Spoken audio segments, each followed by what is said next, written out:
Hello internets, Jesus loves you. My name's Cody, and this is the Christian News Show we do on Tuesdays and Thursdays with geeksandgrace.com. And our first story of the day is about Justin Bieber, and I know I talk about him a lot. I was actually going to try to avoid talking about him today, but it's everywhere. But he's in the news because of an Instagram picture he posted. Because he posted a picture that says, "Be still and know that I am God." Obviously, not talking about him, but talking about God. In fact, in the actual caption, he says, "Remember, there's a God that loves you and is for you. Be still in his presence and he will give you true rest." And I'll be honest with you, stuff like this excites me. He has a massive fan base. He's probably one of the most influential people of today, especially since most of his fans are easily influenced teenagers. He seems to be very authentic with his new Christianity.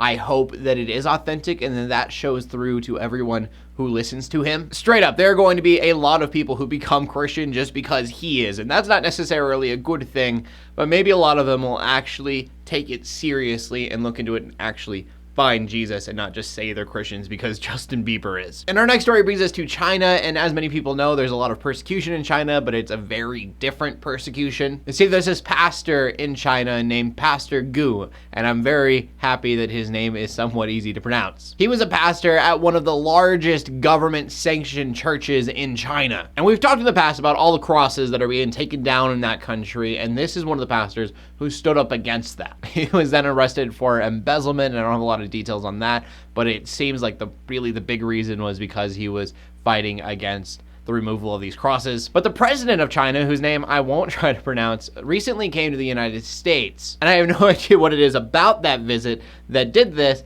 but when he got back, that pastor was then released. Now, I do want to mention that he is still under residential surveillance, and apparently that is still not a good thing. Like, he's not free by any means. But China is like crazy about this kind of thing.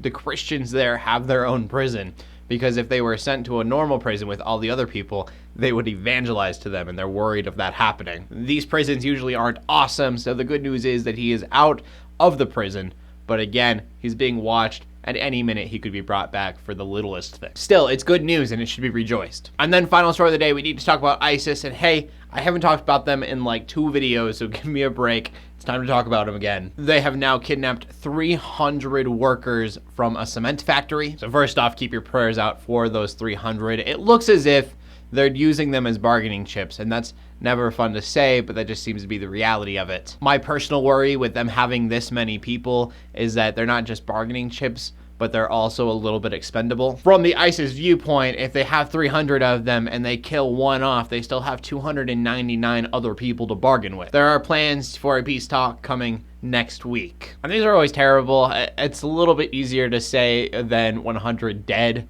or something, which I say more than I'd like to. But prayers out to the people being impacted by this. It's not just the 300 who are abducted, but it's their friends and their families who have no idea what's going to happen to them, good or bad. And from now on, I feel like my mind is going to keep going back to that conversation we had the other day about having empathy for ISIS.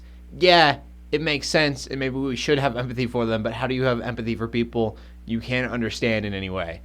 I can't understand their actions. It is very hard to have empathy, something you have for humans, when they're acting inhumane. Question of the day: what is one of the biggest things that you take for granted? For me, I mean, there's so much. Water, a roof over my head, the fact that I live in the United States. What is the biggest thing for you? I want to know you guys have to say, so please leave a comment in the comment section down below with your answer. Make sure you check out geeksandgrace.com for more geeky content. My name's Cody Armour, bringing you Christian news in a not so boring kind of way every Tuesday and Thursday. In closing, let the haters hate, let the Christians pray, and to everybody like, subscribe. I will see you later, and God bless.